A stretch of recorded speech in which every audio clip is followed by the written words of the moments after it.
Bonjour très chers compatriotes et merci de vous joindre à nous dans cette nouvelle édition spéciale avec nous le président ad intérim de l'Assemblée nationale, honorable président Chilouvaï.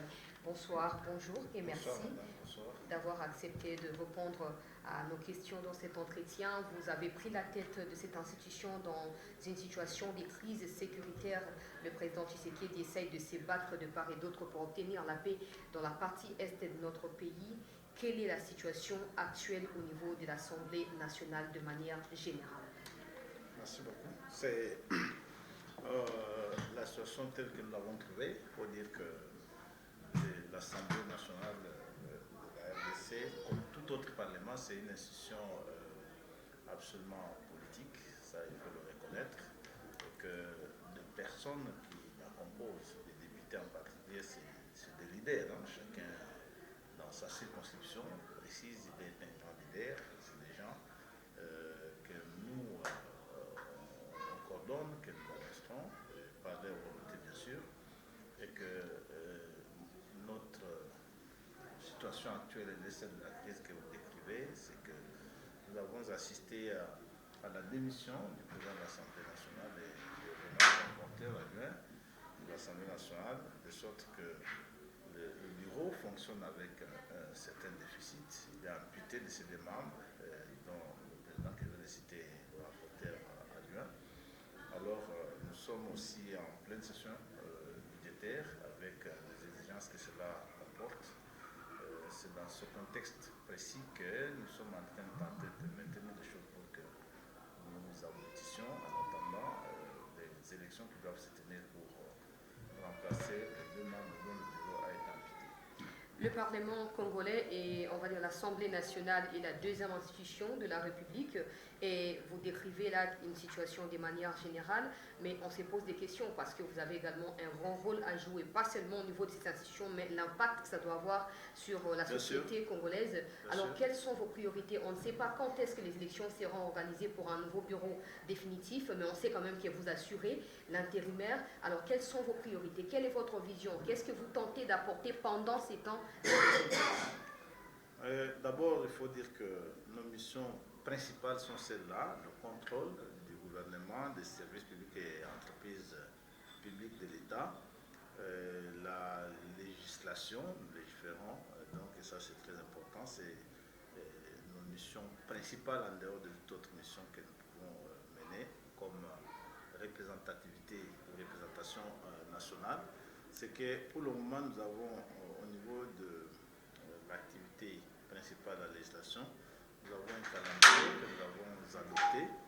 Le calendrier de la session, cette session, il faut dire qu'elle est essentiellement budgétaire, parce que c'est ça sa vocation. Qu'est-ce que ça signifie de manière simplifiée? C'est que nous avons en principe pour priorité l'adoption de la loi des finances, pour doter le pays du budget qui va permettre de fonctionner durant l'année 2026, parce que le budget il est annuel. Mais cela n'empêche pas qu'en dehors de cette réalité que la session soit essentiellement budgétaire, que nous puissions aborder des questions qui peuvent se poser en termes d'urgence lorsqu'il s'agit des questions législatives. Nous avons des lois, ils sont des projets des lois qui nous viennent du gouvernement, que nous devons absolument traiter parce que le gouvernement leur a imprimé d'un caractère urgent compte tenu des besoins qui se posent en ce moment-là au pays.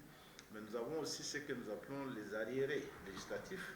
Ça signifie que des propositions de loi ou même des projets qui ont été déposés avant ou pendant, il faut le dire, les vacances parlementaires, nous tentons, tant soit peu, de récupérer ce retard-là pour devoir les expédier afin de pouvoir finir leur procédure. Il y a des lois qui sont au niveau de la commission PAJ en lecture, il y en a qui ont déjà fait l'objet de discussions, qui sont à la commission, il y en a qui sont déjà des retours de la commission, et il y en a qui viennent du bureau d'études avec un avis favorable pour être traité. Nous voyons dans quelle mesure, pendant cette période très serrée, nous pouvons donc expédier tous ces arriérés-là et voir aussi quelles sont les lois importantes qui sont déposées, surtout les projets déposés par le gouvernement. Et tout cela voudrait donc, en dehors de la priorité budget, c'est ça la priorité, il faut le dire,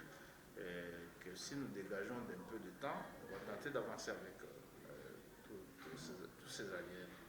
Le contrôle parlementaire sur le gouvernement, la gestion financière, si vous voulez, interne de l'Assemblée nationale, on va y revenir, mais on aimerait savoir, vous avez hérité dans un contexte, comme j'ai dit, très critique. Quelles sont vos relations avec votre prédécesseur, sachant qu'il vient juste d'être écarté, il a démissionné, justement, mais il y a une pétition qui les visait.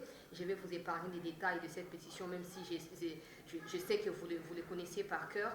Quelles sont vos relations? Vous êtes dans la continuité de ce que votre prédécesseur a fait, politiquement parlant? Vous êtes dans la rupture ou dans les centrages?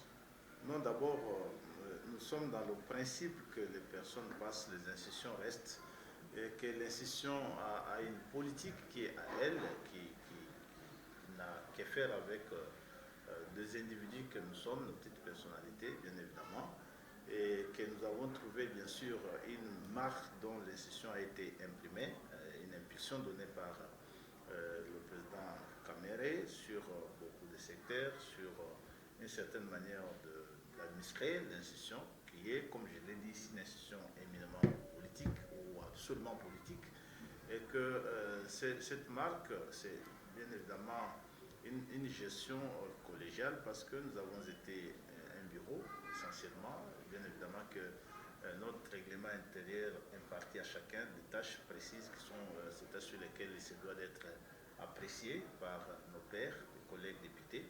Et cette fois-là, nous avons observé qu'il y a eu certes la pétition, il y a eu des reproches qui ont été formulés de manière presque générale ou de manière individuelle qui touchait chaque membre du bureau. Je vois que c'est des références qui vont nous aider à devoir apprécier qu'est-ce qui peut être fait, qui ne soit pas forcément de nature à faire croire aux collègues que le message par eux passé n'a pas été entendu. Donc nous tenons par tous les moyens à voir sur les observations, du moins en ce qui concerne ce que nous pouvons nous être capables de faire et qui sont réalisables, comment nous pouvons les accomplir pour satisfaire ou rencontrer les attentes de ceux qui ont exprimé ce ras-le-bol par rapport à peut-être la manière dont ça a été fait avant. Donc ça, c'est notre façon de voir les choses pour une institution, comme j'ai dit, très politique, qu'est l'Assemblée nationale, et que c'est avec des leaders, des grands leaders politiques que vous collaborez, ils sont 500.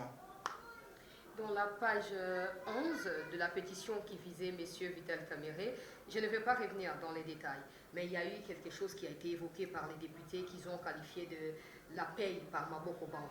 La malversation, des allégations allant dans le sens d'une malversation financière ou d'une mauvaise gestion. Monsieur le Président par intérim de l'Assemblée nationale, pouvez-vous nous expliquer comment est structuré les bureaux de l'Assemblée nationale et surtout son fonctionnement du point de vue financier? D'abord, vous savez qu'il est difficile pour moi, un avocat, de pouvoir me prononcer sur l'ensemble de ces accusations qui ont touché le président Kamere pour plusieurs raisons. Parce que le principe chez nous, pas seulement chez moi comme avocat, mais chez tout autre Congolais, dans notre législation, c'est la présomption d'innocence.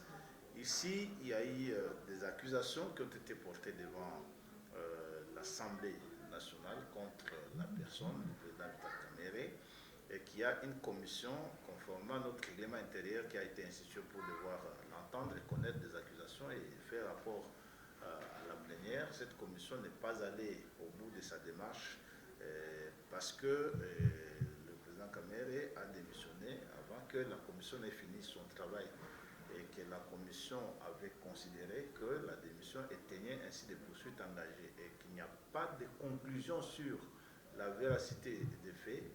L'objectif dans ces cas aurait été de faire partir Vital Kamere et non de réparer des erreurs qu'il aurait commises. L'objectif, c'est ce que les collègues pétitionnaires avaient demandé, effectivement, dans ce qu'ils déplorent comme déviation. Ils ont demandé plutôt le départ du président Kamere. En tout cas, à ma connaissance du contenu des pétitions, ils n'ont pas demandé autre chose. J'estime donc que lorsqu'ils ont, ou des lignes, ou d'une autre manière, ils ont obtenu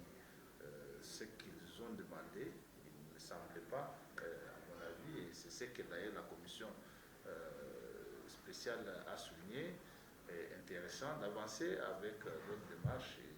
Donc la commission a estimé qu'elle pouvait arrêter les enquêtes ou les poursuites engagées contre la personne du président Vital Kamerhe. À ce niveau-là, il devient plus ou moins, pour moi, je peux dire inutile de chercher à savoir qu'en dehors de demandes précises de collègues pétitionnaires, il y a d'autres choses. Je peux donc me contenter de cette information que vous et moi avons de manière plus ou moins naturelle.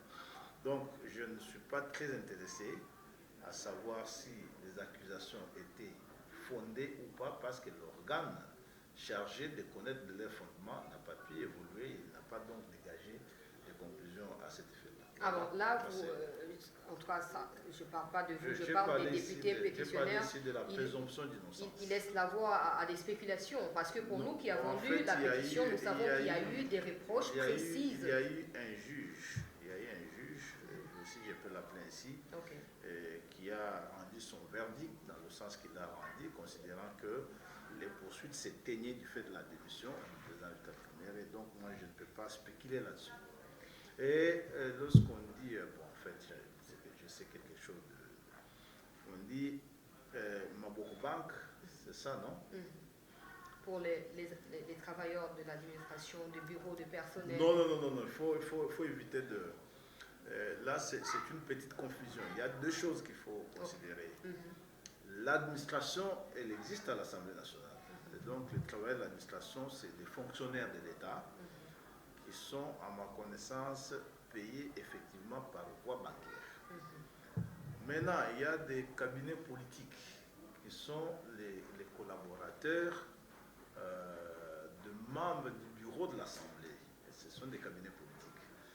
Deux personnes que chaque membre a recrutées conformément au règlement intérieur qui, moi par exemple, le règlement m'autorise de travailler avec 7 personnes. Les 7 personnes, c'est un chef câble, quelques conseillers, un chargé de mission. Les 7 personnes-là, maintenant, c'est un aspect différent de celui des administratifs. Ces 7 personnes, je sais effectivement qu'ils sont payés manuellement. Mais pourquoi? Parce que, il faut le dire, dans la dotation que l'Assemblée nationale reçoit, il n'y a pas, ou il n'y avait pas jusqu'ici une enveloppe leur destinée expressément par le gouvernement de la République. Et pourtant, c'est défini dans les règlements intérieurs. Bien sûr qu'ils doivent être payés parce que ce sont des membres de cabinet, c'est le personnel politique. Alors, je sais que au mois d'août, ou un peu avant, la demande a été formulée pour qu'elle soit effectivement prise en charge parce que... Qui a formulé la demande? Le bureau de l'Assemblée, par le truchement du président de l'Assemblée. Ah, c'est lui qui a démissionné. Les rémunérations, en fait, c'est un forfait puisé sur ce qu'on peut qualifier des avantages des membres du bureau. Ce n'est pas de l'argent vraiment leur destiné en tant que tel. C'est une question qui était en discussion. Pourquoi? Parce que il faut faire la part des choses entre le bureau de l'Assemblée nationale de la législation passée et la législation actuelle. Entre la législation passée et la législation actuelle, il y a eu ce qu'on appelait la réduction du train de vie. Ça a été sérieusement réclamé par notre population, par toutes les couches de la population, par vous les journalistes, les défenseurs des droits de l'homme. Les gens avaient estimé que les institutions consommaient beaucoup d'argent. C'est à la suite de cette exigence que le gouvernement de la République avait décidé de réduire sensiblement le train de vie des institutions. Une estimation? Et non, pour l'Assemblée nationale, en tout cas, je peux affirmer que ça a été réduit de moitié. Par exemple? C'est clair. Le bureau passé recevait jusqu'à 48 milliards de francs congolais. Cet argent, ce n'est pas pour le bureau, ça représentait l'enveloppe globale de gestion de l'Assemblée comme institution. Ça emporte donc les salaires des membres du bureau, des députés, les primes des administratifs, les salaires des administratifs, l'entretien, les transports, les missions à l'étranger, tout le fonctionnement de l'Assemblée. Alors, les 48 milliards représentait à cette époque où le taux de dollar était autour de 18, ça représentait à peu près 22 millions de dollars. Que ce n'est plus la même chose avec le bureau actuel qui reçoit, ou qui reçoit 28 milliards, représentant l'équivalent de 8 millions, 500 ou 9 millions de dollars par rapport au taux de 28 de 29. Alors, ça a eu un impact, vous voyez, c'est même, je peux dire, de 60% que ça a été amputé. Et ça, les députés étaient au courant? Tout le monde est au courant parce que ça visait principalement nous les députés, c'est qu'il fallait réduire le train de vie des institutions. Notre population estimait que c'était un scandale que certaines catégories dans la société soient gracieusement payées, comme c'était probablement le cas, et que d'autres n'aient que les résidus pour vivre. Et moi, je crois que la décision a été prise après beaucoup d'analyses des spécialistes des finances, que je ne suis pas, et que nous avons trouvé la situation et nous la vivons en tant que telle.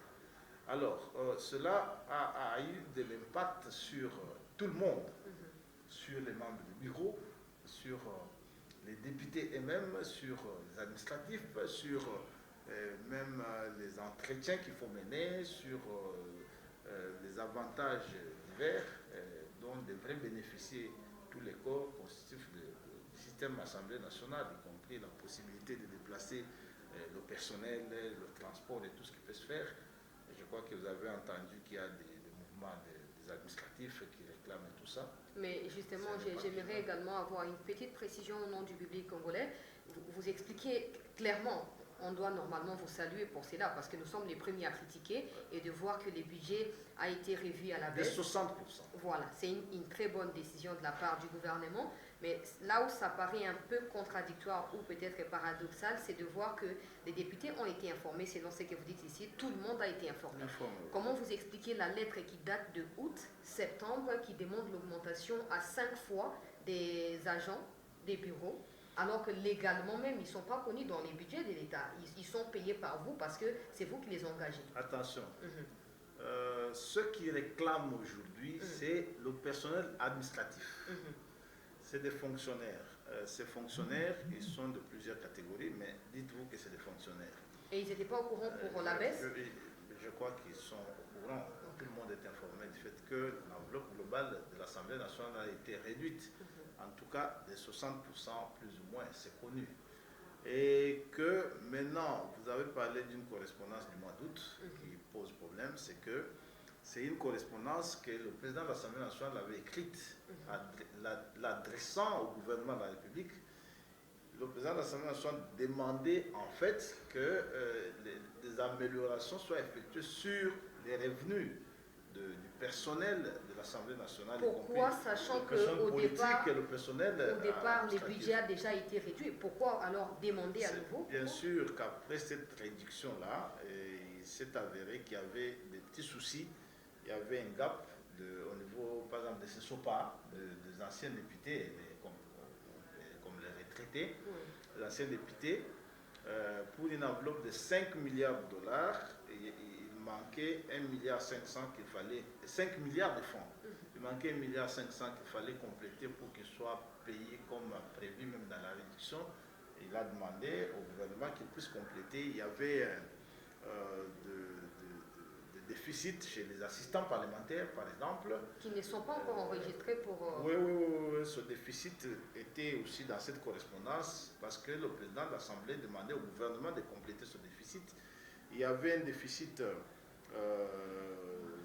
qui touchait les membres des cabinets, les personnes politiques, de membres du bureau qu'il fallait payer. Voilà. Tout ça, c'est des questions qui étaient vécues de manière empirique. Le président a pensé qu'il ne pouvait que s'adresser au gouvernement pour que le gouvernement comble ce déficit-là. Et si jamais le gouvernement n'est pas en mesure de le faire et que d'autres administrations parallèles apprennent cela et que ces personnels se révoltent, quelle est la solution? Cette correspondance n'est qu'une demande. Ça signifie que le président de l'Assemblée s'est adressé au gouvernement pour demander si on peut majorer les salaires. Est-ce que le gouvernement a accepté? Non, jusque-là, le gouvernement n'a pas réagi. Le gouvernement n'a pas réagi. C'est une situation que moi, j'ai trouvé, lorsque je fais l'intérim, j'ai trouvé qu'il y a une correspondance qui date du 25 août, du 25 août courant de cette année, qui a été adressée au gouvernement de la République. Le gouvernement n'a pas encore réagi à cette correspondance parce que la correspondance propose que le fonctionnaire partent, prenons, j'ai vu qu'il y a des gens qui ont 4 millions de francs, il y en a qui ont 6 millions, ils demandent x 5. 20 millions. 20 millions. Pour avoir fait quoi? Donc, moi, je ne sais pas ça, je ne sais pas. J'ai vu tout simplement qu'au niveau de l'Assemblée, et vous soutenez ça? Les administratifs, j'ai trouvé cette correspondance, madame. J'ai vu que les administratifs, ils manifestent, n'est-ce pas? Ils exigent que le contenu de cette correspondance soit respecté. Ça signifie que celui qui avait 4 millions exige 20 millions, celui qui avait 8 millions exige x 5, ça donne combien à peu près? 40 millions de francs congolais. Ça, c'est une situation que moi j'ai trouvée. Et comment vous la traitez? J'ai trouvé, bon, est-ce que... Moi, je suis un enseignant à l'université, mon salaire c'est 1100 $. 1100 $. Je suis professeur, oui. Donc, on peut estimer ici que celui qui touche les 4 millions touche plus que vous. Non, il est mieux payé, très mieux payé que et moi. Il veut maintenant 20 millions. Bon, ça, c'est pas mon problème. J'ai dit que c'est une situation que j'ai trouvée. C'est un exemple parfait, vous êtes professeur. J'ai trouvé que le personnel administratif exige qu'on multiplie son salaire par 5. C'est une exigence adressée au gouvernement de la République. En tout cas, c'est une compétence fondamentalement régalienne. La politique salariale, ce n'est pas au niveau de l'Assemblée que nous la définissons. J'ai, moi, eu le temps d'échanger avec les représentants du corps syndical ou les représentants des administratifs de l'Assemblée nationale. J'ai pris le temps de leur faire comprendre que cette lettre n'était qu'une demande et qu'il appartient au gouvernement de la République, suivant les possibilités à sa disposition, de l'appliquer ou pas, parce que ce n'est pas dans la politique salariale globale, c'est une demande d'exception. C'est une administration qui a demandé. Il n'y a pas eu une politique générale au niveau du gouvernement de multiplier les salaires des fonctionnaires x 5. Du moins, à l'Assemblée, nous nous sommes réveillés, on a vu que les fonctionnaires, les administratifs exigent que les salaires soient multipliés x 5. C'est une demande. Peut-être qu'ils exigent parce qu'il y a eu quelqu'un qui a porté justement leur voix et qui a écrit cette lettre. Je ne sais pas. Il appartient au gouvernement de la République d'en apprécier la pertinence. Ce n'est pas à notre niveau, en tout cas parce que l'Assemblée ne gère pas des taxes, l'Assemblée ne perçoit pas d'impôts, elle n'a pas de politique budgétaire autonome. Le budget de l'Assemblée est communiqué au gouvernement, c'est le gouvernement qui le valide, qui l'apprécie. L'Assemblée donc ne produit pas de l'argent. Et nous avons porté cette question à la connaissance du gouvernement de la République qui devra apprécier dans quelle mesure il va apporter des réponses. De quelle nature, ça, moi, je ne sais pas. Voilà un peu en quels termes se pose le problème des administratifs. Mais ce qui est évident, c'est que moi, j'ai des preuves très irréfutables que le mouvement mené par les administratifs a des implications politiques. J'ai des preuves irréfutables. Oui. Et puis, on rappelle que vous êtes juriste, donc j'ai des preuves irréfutables, irréfutables qu'il y a des manipulations politiques. De la part de qui, honorable président? Je dis j'ai des preuves irréfutables, je les ai communiquées à qui de droit. Dans l'Union sacrée, c'est politiciens qui manipulent. J'ai des preuves irréfutables, incontestables. Et l'objectif, c'est quoi? C'est que vous ne présidiez pas pendant ces moments d'intérim ou l'objectif c'est... Peut-être, mais je dis que je détiens des preuves irréfutables, donc des preuves non négociables que ce n'est pas un mouvement de réclamation des avantages sociaux des fonctionnaires, c'est un mouvement monté par les politiques pour leurs intérêts. Ces preuves, je les détiens, je les ai communiquées. Et vous ne redoutez pas que la flambée de ces mouvements, de ces revendications puisse vous accuser vous aussi, peut-être sans preuve, mais dire qu'il a refusé de nous payer? Non, moi je ne paye pas les gens, madame. Moi je ne paye pas les gens. L'Assemblée fonctionne des dotations de dotation. Si ces mouvements persistent et que le gouvernement ne répond pas favorablement, qu'est-ce qui va se passer? D'abord, je t'ai dit que moi, je suis professeur. Je touche 1100 $. Et pour le devenir, j'ai soutenu une thèse de doctorat. Je touche 1100 $. Je suis presque au grade de sortie. Là, parmi ceux qui réclament, j'ai vu qu'il y en a qui sont au grade de recrutement. J'ai été, moi, personnellement, très sensibilisé de voir qu'il y a des gens au grade de recrutement qui avaient ces salaires-là, qui en demandaient plus. Mais je sais que nous sommes un pays en guerre. Nous avons aussi des besoins qui sont des besoins impératifs de notre existence commune. Je crois que c'est des discussions qui vont s'engager avec le gouvernement de la République. Le budget a été revu à la baisse, comme vous dites. Aujourd'hui, un député touche combien? Les députés, je suis un peu étonné que cette question me soit posée à tout moment. Le salaire, il est quand même intime, non? C'est le salaire des gens. D'un homme d'État. Nous sommes à Bruxelles ici. Si nous allons avec vous sur Google, on verra que les salaires bruts, comme on appelle ici, d'un député, d'un président de l'Assemblée, comme vous êtes, est connu. Mais pour nous, c'est un tabou. Oui, non, ce n'est pas un tabou. Le problème, c'est que dès qui c'est connu, est-ce que c'est une intimité? Mais parce que vous posez cette question, on y a déjà répondu. Le député congolais touche exactement 14 millions de francs congolais. 14 millions de francs congolais. Tout frais inclus. Vacances parlementaires. En tout cas, soins médicaux. Je suis en train d'y aller. Le député congolais touche exactement 14 millions de francs congolais. Et les 14 millions de francs congolais, lorsque vous les traduisez en dollars, ça peut vous permettre d'avoir l'équivalence par rapport à d'autres députés français, belges, comme vous savez, qui sont bien au-delà de ça. Et les petites primes qui s'ajoutent, des primes de commission, des primes de vacances parlementaires, c'est pas, en fait, ce n'est même pas de l'argent régulier, c'est spontané, selon que l'Assemblée a fait des économies, mais ce que le député touche, c'est cela, 14 millions de francs. Et vous-même, si ce n'est pas un secret? Non, c'est mon salaire. Nous n'avons pas de salaire. Nous sommes payés comme députés. Mais nous avons des avantages qui sont liés à la fonction. Des primes de fonction, oui. Alors, on va devoir avancer. On parlait de tous ces dont ces pétitionnaires ont reproché à votre prédécesseur, le contrôle parlementaire, honorable président. On a l'impression que la plupart, si pas tous, la plupart des députés se sont familiarisés avec des ministres parce que ces ministres sont l'émanation de cette Assemblée nationale, un peu comme ils se connaissaient avant. Et aujourd'hui, il y a, on peut appeler cette amitié-là qui empêche justement qu'il ait ces contrôles assidus pour permettre la redevabilité du gouvernement. Il y a des programmes colossaux qui vous sont présentés par la Première ministre, programme du gouvernement, mais après 1 an, 2 ans, on se rend compte que même pas la moitié de ces programmes n'a été réalisé, faute d'un contrôle assidu qui permet à ce qu'il ait des résultats. Qu'est-ce que vous comptez faire pendant, on ne sait pas combien de temps ça prendra votre intérim, mais qu'est-ce que vous comptez faire concrètement, des mécanismes à mettre sur pied pour que les députés contrôlent effectivement le membre du gouvernement?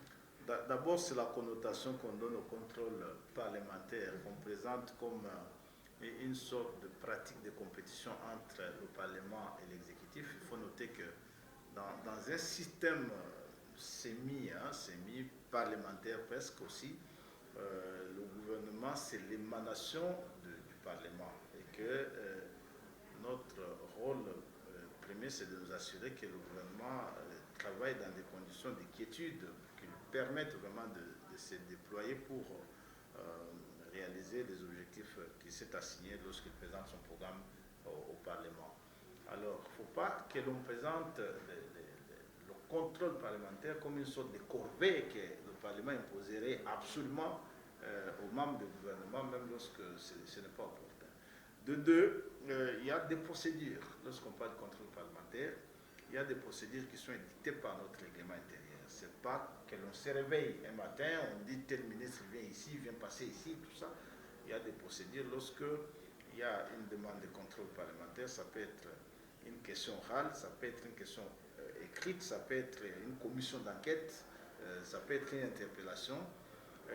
Tout cela a une procédure qui s'assuit. Lorsque le député introduit sa demande d'un contrôle parlementaire, le bureau de l'Assemblée transmet ça au bureau d'études, qui est constitué des experts, qui étudie si l'initiative de contrôle parlementaire répond aux conditions prescrites par le règlement pour faire venir les gestionnaires voulus, qu'il s'agisse des ministres, des mandataires ou d'un chef d'un service public de l'État.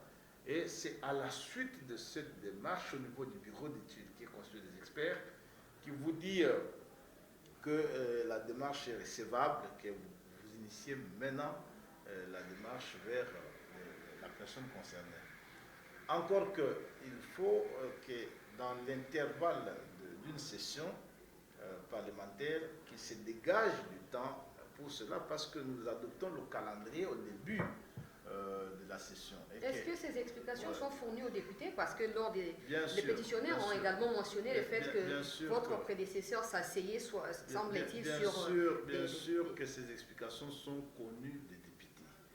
Ces explications sont connues des députés. Moi, j'insiste toujours sur le fait que la démarche, lorsqu'elle est menée au niveau de l'Assemblée, si elle vient des députés contre les membres du bureau, elle est une démarche essentiellement technique d'un rapport entre députés et bureau, mais aussi elle peut toujours être une démarche politique, parce que l'institution, je vous ai dit qu'elle est éminemment politique. Ça signifie qu'un député qui soulève la question du contrôle, peut-être qu'il n'a pas eu de bonnes informations de la part du bureau. C'est là que ça demande aussi notre disponibilité.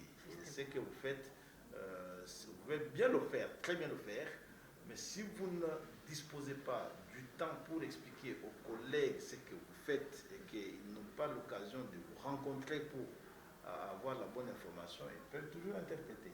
Voilà, moi je crois qu'en dehors des évidences qui peuvent se dégager dans les reproches formulés contre le bureau, il y a des choses aussi qui sont arrivées, bien évidemment, parce que la communication est soit faible, soit mal orientée. L'absence d'un règlement financier a également été évoquée. Est-ce qu'aujourd'hui on peut espérer que les audits internes, si ce ne sont pas en matière de sécurité par exemple, en rapport avec la gestion financière au nom de la transparence, est-ce que le public congolais peut espérer obtenir des comptes rendus de ces audits pour suivre un peu de très près ce qui se passe? L'audit interne, d'abord, c'est ça l'autre problème. L'Assemblée, en fait, la gestion du budget interne de l'Assemblée n'a que ce contrôle interne. Ça signifie qu'annuellement, la plénière constitue une commission qui est représentée ou représentative d'un membre par groupe parlementaire. C'est cette commission qui va auditer la gestion du bureau. Parce que nous n'avons pas d'audit externe. D'abord, l'audit externe, ça serait l'IGF, qui est un service public par principe qui ne peut pas contrôler l'institution, qui est l'Assemblée nationale. Vous avez la Cour des comptes qui ne peut pas contrôler l'Assemblée parce qu'elle dépend de l'Assemblée. Donc, il ne nous reste qu'un seul audit, qui est l'audit interne de la commission constituée des députés tirés en raison d'un député par groupe parlementaire. Alors, à ce niveau-là, c'est cet audit qui se doit d'être plus ou moins sérieux si on veut que la gestion soit transparente, parce qu'il n'y a pas d'autre contrôle jusqu'ici au niveau de l'Assemblée nationale. Et il contrôle l'exécution de ce budget interne. Et l'exécution du budget dépend de deux facteurs. D'abord, dans l'Assemblée, est-ce que le gouvernement a exécuté le budget tel qu'il était adopté en ce qui concerne l'Assemblée? Souvent, ce n'est pas toujours évident avec les urgences que nous avons au pays, les urgences humanitaires, la guerre qui est là, qui fait que par moment il y a des déficits dans l'exécution. Donc, ça pousse à ce que le budget de l'Assemblée lui-même ne soit pas intégralement exécuté. C'est le cas de l'année qui vient de s'achever. Le budget n'a pas été intégralement exécuté. Mais même lorsqu'il est intégralement exécuté, maintenant, il appartient à la Commission de voir si les allocations ont été faites telles que prévues au départ. Et ça peut toujours aussi poser problème selon que les besoins s'invitent et quels besoins n'ont pas été prévus au départ.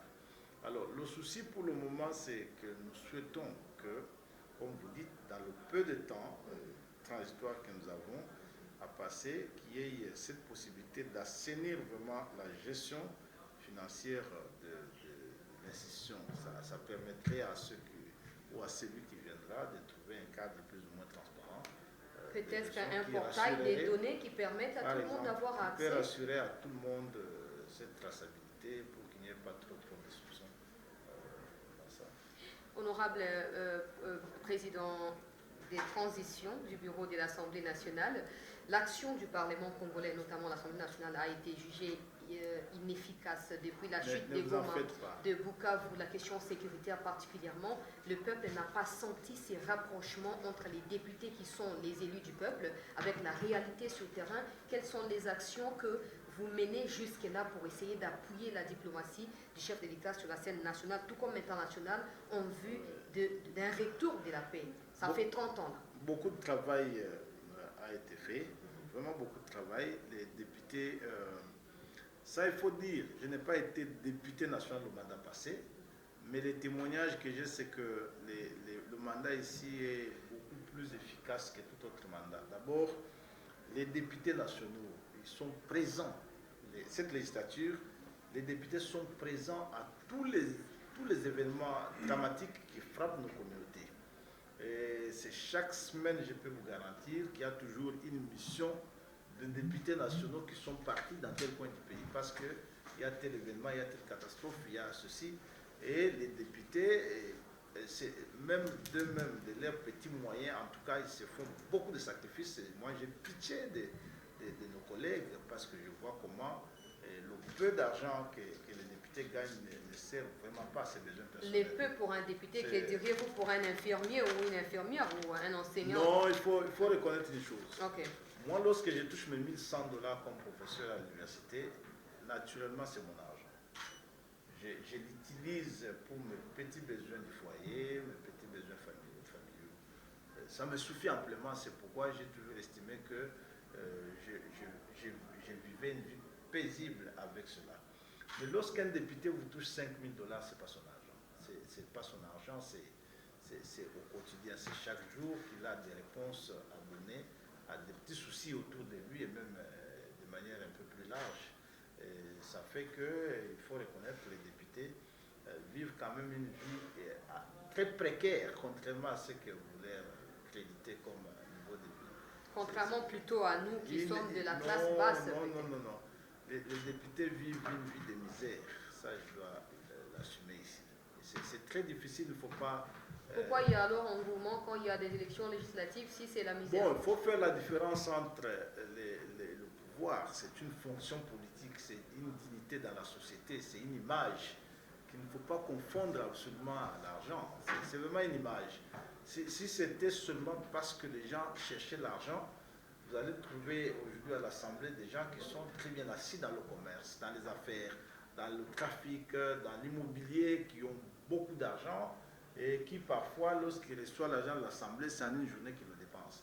Mais il ne faut pas ignorer que c'est l'image, c'est le pouvoir, c'est une place de choix dans la société, c'est des immunités. Mais l'apport des SIDA par rapport à la situation sécuritaire. Oui, mais c'est là que j'étais en train de vous dire qu'au plan interne, moi je sais que les députés sont très assidus, sont très efficaces. Au plan international, vous pouvez vérifier, cette législation a été particulièrement fructueuse. Vous allez voir que, avec bien sûr le peu de moyens que l'Assemblée gère, les députés sont présents en diplomatie et accompagnent tout l'effort mené par le chef de l'État et notre gouvernement aujourd'hui parce que nous avons beaucoup travaillé pour amener les parlements du monde entier à comprendre ce qui se passe au Congo et c'est le cas aujourd'hui. Moi, je peux vous garantir que lorsque nous arrivons, nous, en fonction, les réticences que je voyais dans des parlements européens ici, dans des parlements africains au niveau de la SADC, au niveau de la CIGL, au niveau de l'UIP, au niveau de l'Union africaine, ces réticences vis-à-vis du discours officiel de la RDC au niveau des parlements extérieurs ici ont été vaincus. Désormais, je peux vous garantir que la plupart de ces parlements sont avec la RDC sur sa politique. On ne les sent pas concrètement parce que même l'Union africaine n'a jamais condamné le Rwanda comme agresseur. Ce que vous pensez malheureusement, c'est que la diplomatie, elle a cette nature secrète et discrète, c'est ça sa vocation, et elle n'a pas besoin de publicité comme c'est devenu une habitude aujourd'hui. Et moi, je peux vous garantir que lorsque je vais à la SADC, je sens que la chose a changé. La SADC est venue ici militairement, mais elle n'a pas réussi à épargner la chute des Goma. La chose a fondamentalement changé. Et nous avons maintenant un discours de soutien, un accompagnement. Lorsque je vais à la SADC aujourd'hui, c'est les présidents d'autres parlements qui évoquent la question congolaise avant même que moi je l'évoque. Ce n'était pas le cas au début lorsque je suis allé. L'impact de tous ces discours sur terrain. C'est ce grand impact, ce que vous refusez de voir, c'est que, ce que le président Tshisekedi a fait tout ce temps, c'est comme un grand citoyen belge l'a dit, Tshisekedi a eu ce mérite de replacer le Congo sur la carte mondiale. Ça n'existait plus au Congo là avant Tshisekedi. C'était un pays de périphérie dont plus personne ne s'occupait. Aujourd'hui, c'est un pays qui est sur la carte mondiale, que ce soit au plan régalien, comme je disais, avec les gouvernements, que ce soit au plan parlementaire. Le président Tshisekedi a eu cette vocation de replacer le Congo sur la carte mondiale. C'est un pays qui compte avec les autres désormais. Vous nous demandez de continuer à patienter, si j'ai bien compris.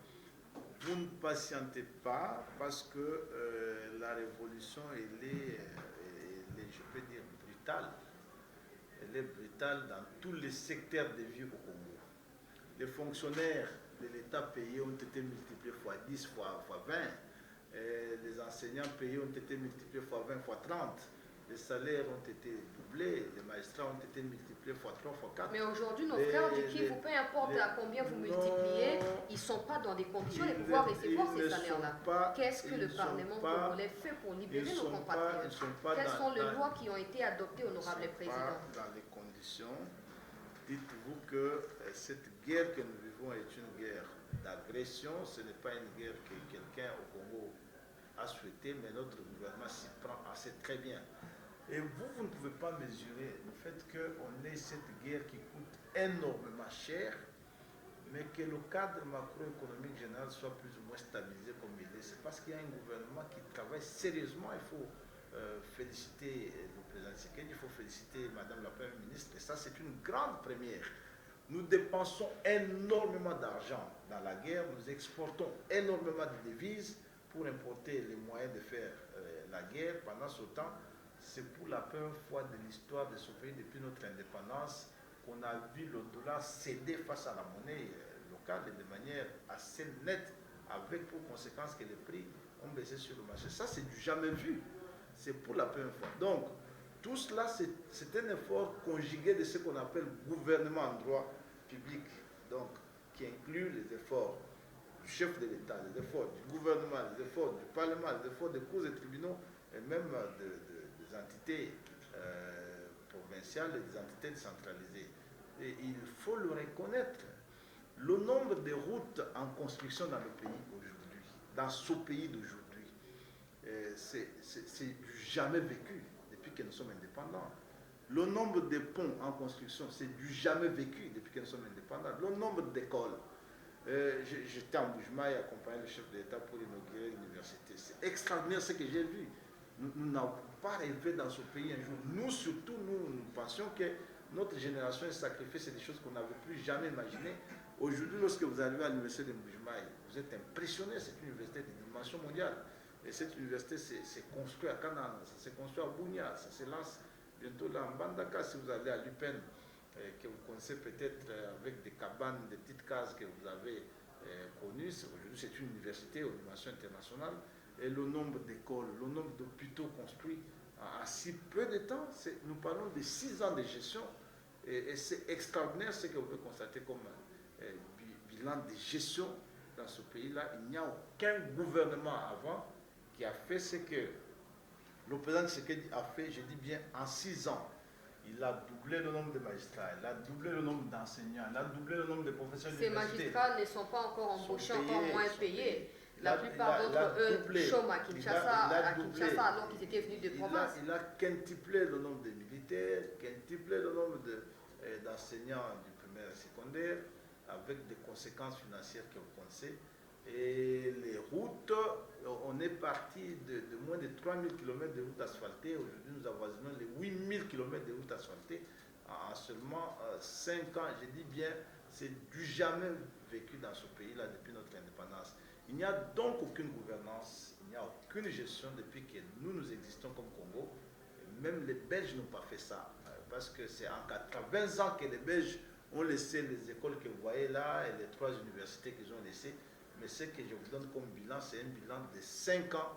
Jamais un dirigeant n'a fait ça dans ce pays-là. On doit reconnaître ses mérites au président de la République. Par contre, cela n'exclut pas que les parlements puissent déployer. Où en sommes-nous avec la loi sur les réservistes? On en a parlé à un moment et puis pouf, refroidi. Non, non, c'est une réforme. C'est une réforme. La loi existe. Maintenant, c'est des procédures de mise en mouvement qui sont en cours. C'est une réforme nouvelle. Et les réformes, lorsqu'elles sont insérées dans une gestion, elles commencent toujours avec une certaine timidité, comme la gratuité de l'enseignement, comme la santé pour tous. La santé pour tous et l'avance. L'avance, malgré les critiques acerbes qui sont formulées, moi, comme professeur d'université, j'ai accès total et absolu, gratuit à la santé, à tous les grands hôpitaux du pays là. Et puis lorsque c'est grave, je suis soigné à l'étranger, aux frais de la République. Mais il faut ramener, quand c'est grave, il faut que ça finisse au pays. Donc peut-être qu'il faudrait envisager... Mais quand c'est grave, ça doit finir au pays. Et la révolution sanitaire, ça vous pouvez vérifier, aucun gouvernement n'a fait ce que le président Tshisekedi a fait depuis notre existence comme État. Est-ce que quand un président du Parlement belge, par exemple, est gravement malade, il peut venir se faire soigner au Congo? En termes de nombre d'hôpitaux construits, en termes de médecins recrutés ou de personnes de santé payées, en termes du matériel déployé dans les hôpitaux, personne ne l'a fait depuis notre existence comme le président Tshisekedi l'a fait. Vous n'avez qu'à commencer à citer Mamaye, Mukancha, Chikankokolo, vous avez Sendwe, vous avez des hôpitaux de dimensions absolument incommensurables qui ont été construits, je dis bien, en 5 ans. Malgré tout cela, vous continuez à aller en Europe c'est une réforme. C'est une réforme, madame. Il faut comprendre que nous n'avons rien trouvé. En fait, nous avons trouvé un pays qui était en déliquescence totale sur tous les plans, qui n'avait ni bibliothèque ni ambulance. Le pays n'avait rien. Nous sommes en train de repartir à zéro. Tout ce qu'on fait là, c'est extraordinaire. Et donc, il y a lieu de s'imaginer que ça ne changerait pas en une journée. Moi, je vois l'évaluation du grand travail bâti par le président Tshisekedi. Il faut la placer dans les perspectives et dans les dimensions de ce que nous avons trouvé. Nous n'avons rien trouvé. Moi, c'est pour la première fois, je dis bien, que depuis que nous sommes nés en 6 ans, 200 ponts modernes importés de la France ont été posés sur des rivières. Et ça, nous, depuis que nous sommes nés, nous avons trouvé des petits ponts de fortune laissés par les Belges et qui s'écroulaient, ça restait comme ça. Les gens périssaient sur des petites pirogues et tout ça. C'est la première fois que le président Tshisekedi a ce défi de construire les ponts sur toutes nos rivières sans exception. Il y a quelques 2 semaines ou une semaine, le ministre des ITPR venait de faire un passage à Paris où il a commandé 250 encore de ponts. Et ça, c'est des choses absolument inattendues. Nous, on ne pensait pas que de notre vivant, on pouvait encore voir cela. Des aéroports sont construits et vous les voyez. De grandes universités sont réalisées, vous les voyez. Des routes sont construites, vous les voyez. Et aujourd'hui, lorsque vous allez dans des villes comme Kinshasa, Mbujimayi, Kisangani, Buta, Isiro, des villes qui n'avaient jamais vu 1 kilomètre de route asphaltée, c'est des villes en pleine modernisation, Chikapa, Buta, Isiro, et partout ça s'est fait. Sans la sécurité, si les Congolais continuent à se faire tuer par le Rwanda, je ne vois pas qui vont exploiter ces infrastructures. Le Rwanda, lui, lorsqu'il voulait tuer les Congolais, il les tuait en une journée, il les tuait en nombre assez impressionnant. En une journée, il prenait le Goma, il prenait Bukavu en une journée, il prenait tout ce qu'il voulait. Ça changeait pour arriver à Goma. Le Rwanda a payé le prix le plus lourd de son histoire. Je ne crois pas que le Rwanda reprendra cela. Aujourd'hui, ils installent des administrations parallèles. Certains documents, même officiels de l'État congolais, sont refusés d'accès à Goma. Le Rwanda ne reprendra pas cela, madame.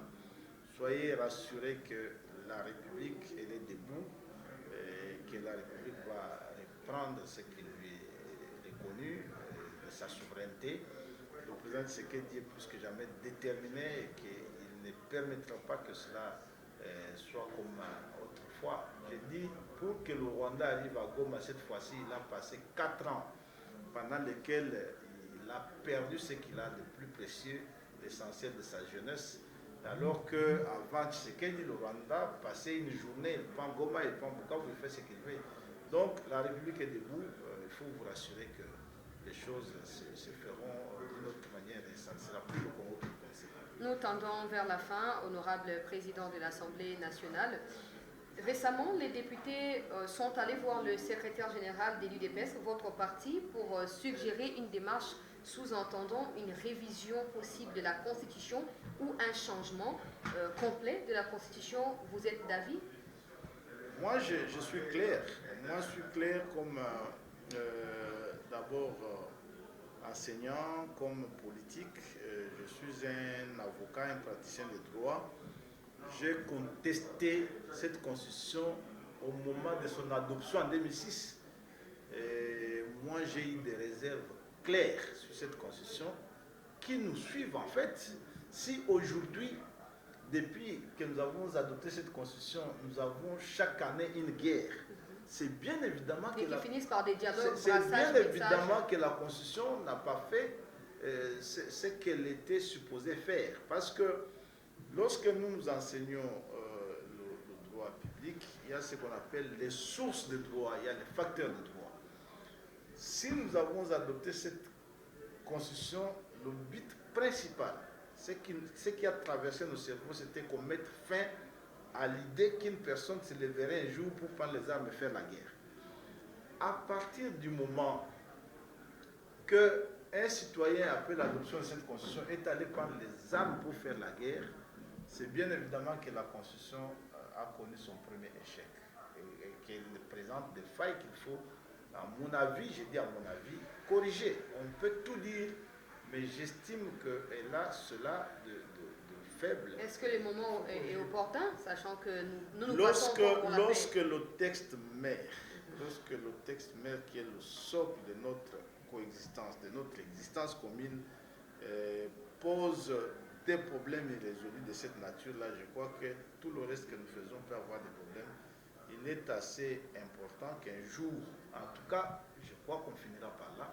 Bon, dites-moi, après tout ce qui se passe ici, les gens ont pris les armes, ils ont ignoré cette constitution, ils ont pris les armes pour tuer, pour violer, pour exiger de prendre le pouvoir par les armes.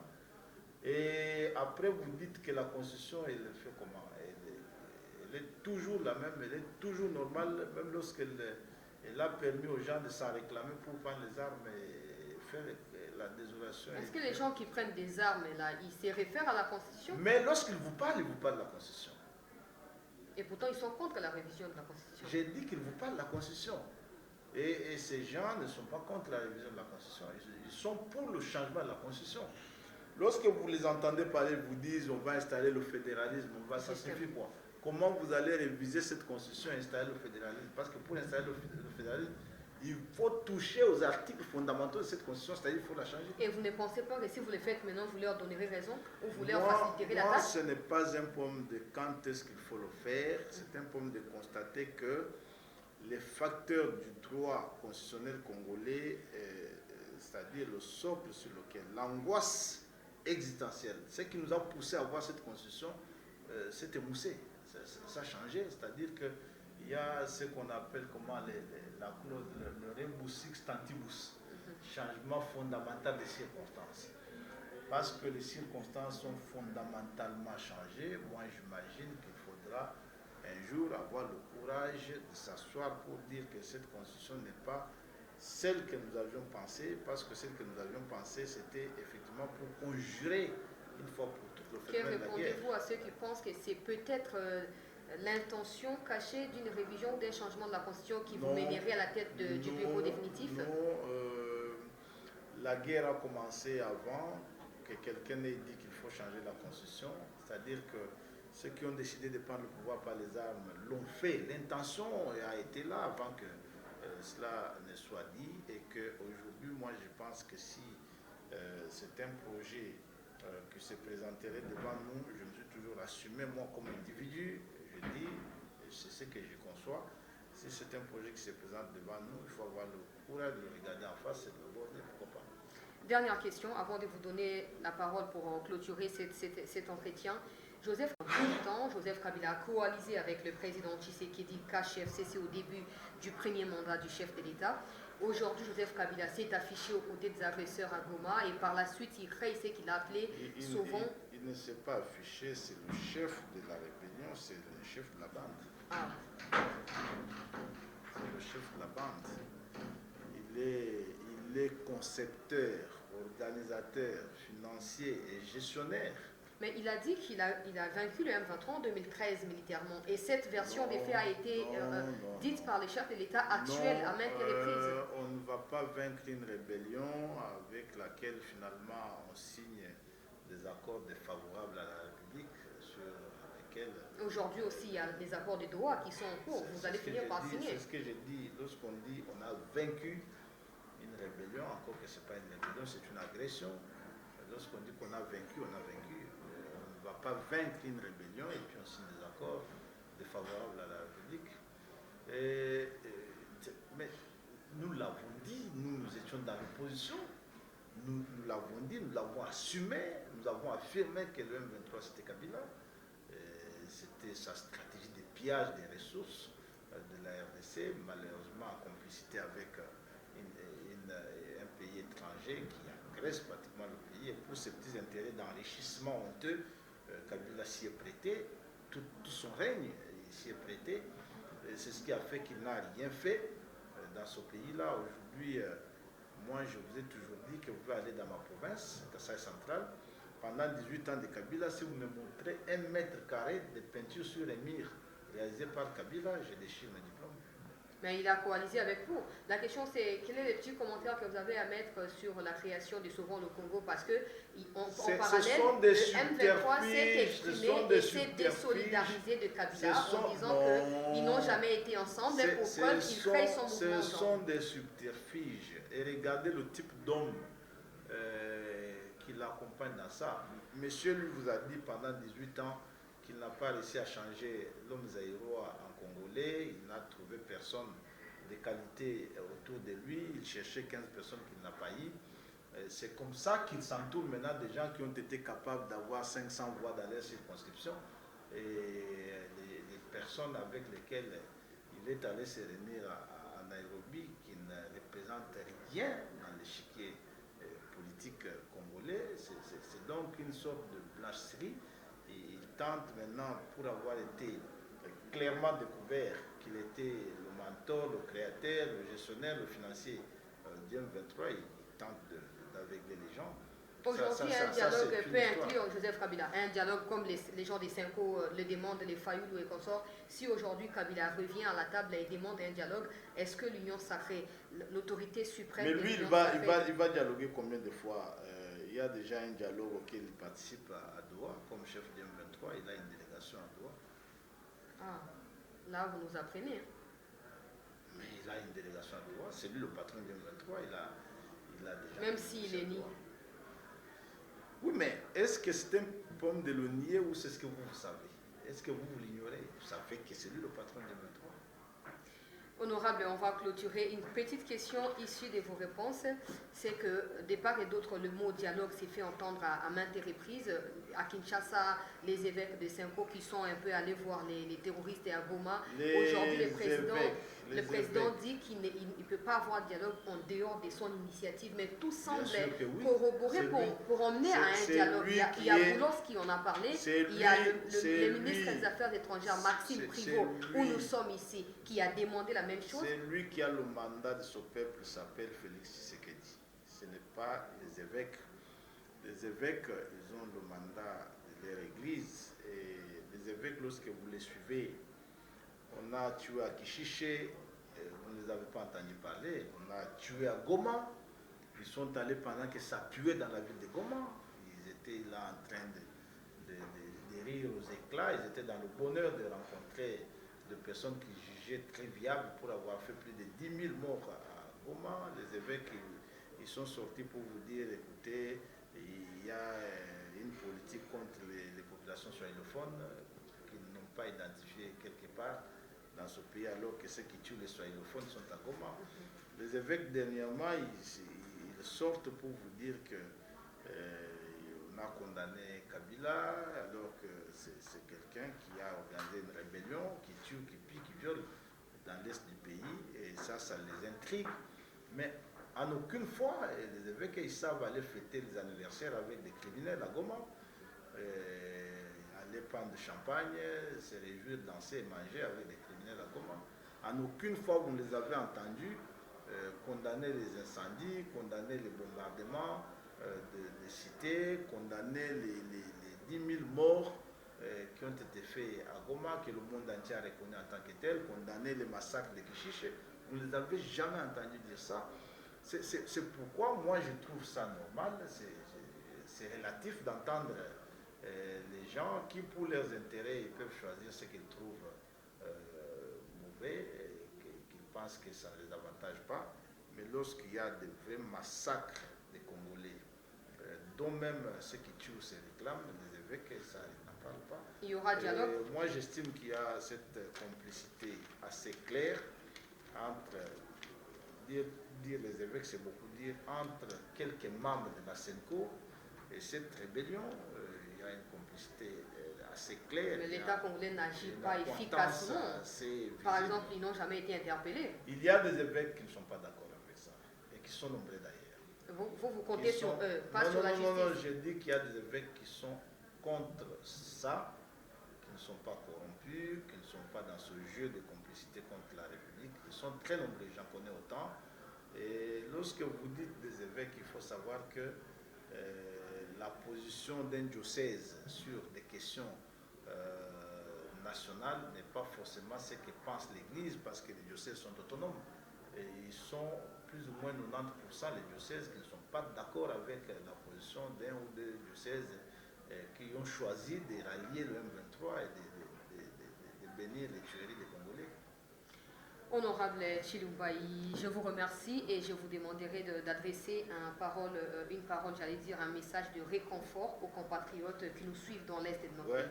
Ils doivent s'assurer que leur Parlement travaille pour la liberté, cette fois-là, claire et définitive de ce pays.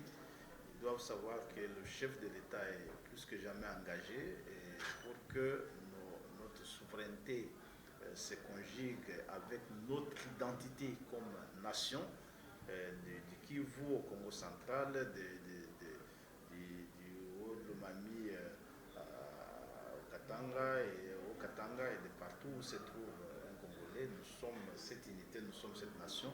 Ils doivent savoir que c'est à cela que le président s'engage. Le prix que nous sommes en train de payer aujourd'hui, que nous déplorons chaque jour, c'est le prix de notre liberté, et que la liberté, ça ne va pas se négocier. Je reste convaincu que notre liberté, nous allons l'arracher au prix de nos sacrifices que nous endurons aujourd'hui, et notre peuple doit compter sur la détermination de son capitaine, le président Tshisekedi, qui ne va pas, il a promis, reculer devant n'importe quelle intimidation lorsqu'il s'agit de sauver ceux qui sont en détresse, et que le président a promis qu'après cette guerre, un plan Maréchal sera décrété pour l'Est du Congo, qui sera modernisé comme ça se fait dans toutes les provinces aujourd'hui. Les routes seront construites, les écoles seront construites, les universités seront faites pour que la jeunesse soit rétablie dans ses droits et dans ce qu'elle attend de plus précieux, son épanouissement, et pour qu'elle soit constituée en avenir pour ce pays. Donc, notre population à Bukavu, à Kishiche, à Goma, à Uvira, notre population à Toyota et partout où notre peuple se bat aux côtés de ces vaillants soldats de FARDC, doit donc germer cet espoir. Nous allons gagner, le Congo va gagner, le Congo restera indivisible. Merci beaucoup, honorable président Chilumbaï, d'avoir accepté de répondre aux questions des chanceliers d'Achala News. Nous espérons vous recevoir pour une prochaine fois. Comme vous souhaiterez, moi je suis chez moi à Kinshasa. Si vous êtes à Kinshasa, je vous recevrai. Merci beaucoup, très chers compatriotes, à vous également de nous avoir suivis du début à la fin. Laissez vos avis en commentaire. Que pensez-vous de cette interview? Que pensez-vous de réponses nous fournies par l'honorable président de l'Assemblée nationale, Chilumbayi? Merci encore de mettre en commentaire vos avis et surtout de partager l'émission afin que tout le monde puisse suivre parce que l'éveil de conscience doit être collectif de part et d'autre dans les quatre coins de notre pays. Merci à l'équipe technique qui était derrière la caméra pour la réalisation de cet entretien. Je vous retrouve dans une prochaine édition.